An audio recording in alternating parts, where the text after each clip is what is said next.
আমার এই বক্তব্যের জন্য কেউ আমাকে আওয়ামী লীগ বা ভারতের দালাল বানিয়ে দিতেই পারেন, তারপর কথাগুলো বলা খুব জরুরি।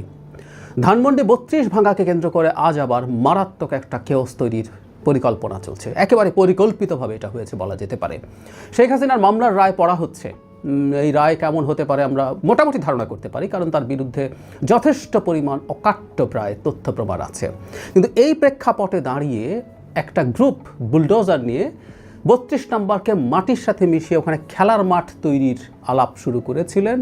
তারা যখন সেখানে গেছেন তাদেরকে ছত্রভঙ্গ করেছে পুলিশ এবং সেনাবাহিনী। আমি ব্যক্তিগতভাবে মনে করি এটার কোনো প্রয়োজন ছিল না যে তারা যারা ভাঙতে যাচ্ছেন আজ এমনিতেই বাংলাদেশের উপরে সারা পৃথিবীর ফোকাস আছে, এই রায়ের উপরে ফোকাস আছে। এখানে এই 32 নম্বর ভাঙতে যাওয়া, কারণ এই 32 নম্বর যেভাবে ভাঙতে কেউ যাচ্ছেন, এটা ভাঙা নৈতিকভাবে ঠিক আছে কি বেঠিক আছে ইজ এ ডিফারেন্ট ডিবেট। আমরা মানে 32 নম্বরকে আওয়ামী লীগের একটা সিম্বল, আওয়ামী লীগের স্বৈরশাসন, এক সময় পর্যন্ত ফ্যাসিবাদ, এক সময় পর্যন্ত মাফিয়াতন্ত্রের একটা প্রতীক হিসাবে দেখি। সো এটা নৈতিক ভিত্তি আছে এটাকে ভাঙা নিয়ে চিন্তা করার, কিন্তু এটা একটা বেআইনি কাজ।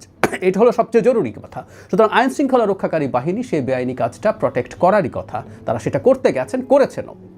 আমরা দেখছি গুরুত্বপূর্ণ ইনফ্লুয়েন্সাররা যাদের ট্র্যাকশন আছে প্রচুর, তারা ডাক দিচ্ছেন দাঁড়াতে, মানে সেনাবাহিনীর বিরুদ্ধে দাঁড়ানোর জন্য উস্কানি দিচ্ছেন মানুষকে।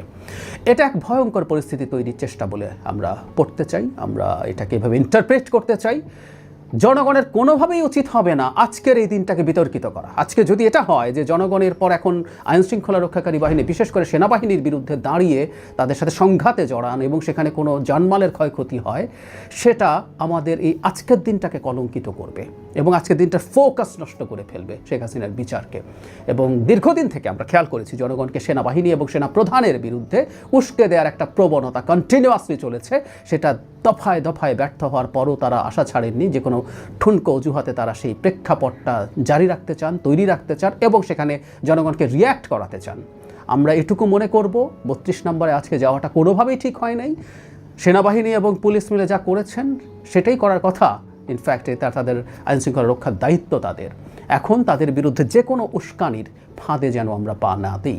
এটা আমাদের দেশের স্টেবিলিটির জন্য, সাস্টেইনেবিলিটির জন্য খুব বড় ঝুঁকি তৈরি করবে। আমরা একটা নির্বাচনের দিকে এগিয়ে যাচ্ছি, নানা রকম সংকটের পরও এটাকে বানচাল করার চেষ্টা এবং ষড়যন্ত্র অনেকে করছেন।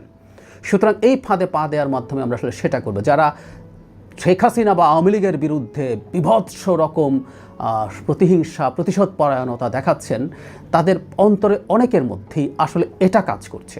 আওয়ামী লীগের জন্য আমরা ন্যায় বিচার চাইছি, শেখ হাসিনা এবং তার অন্যান্য সাঙ্গপাঙ্গেরও ন্যায় বিচার হবে, সংগঠন হিসাবে আওয়ামী লীগের বিচার হবে, এগুলো আমরা প্রত্যেকটা এক্সপেক্ট করি। কিন্তু আমরা এমন কিছু করবো না যেটা আমাদের রাষ্ট্রের স্থিতিশীলতা নষ্ট করে, আন্তর্জাতিকভাবে আমাদেরকে চাপে ফেলে দেয়। সুতরাং আমি তেমন কেউ নই, আমার আহ্বানে তেমন কিছু হবে বলে মনে করি না, অনেক বড় ইম্প্যাক্ট আছে বলে মনে করি না। তারপর আমি চাই আমাদের বিশেষ করে শুভবুদ্ধির যেন উদয় হয়, আমরা কারো উস্কানির ফাঁদে যেন পা না দিই। প্লিজ আমরা কোনো রকম কোনো সংঘাতে সেনাবাহিনীর সাথে, পুলিশের সাথে যেন না জড়াই।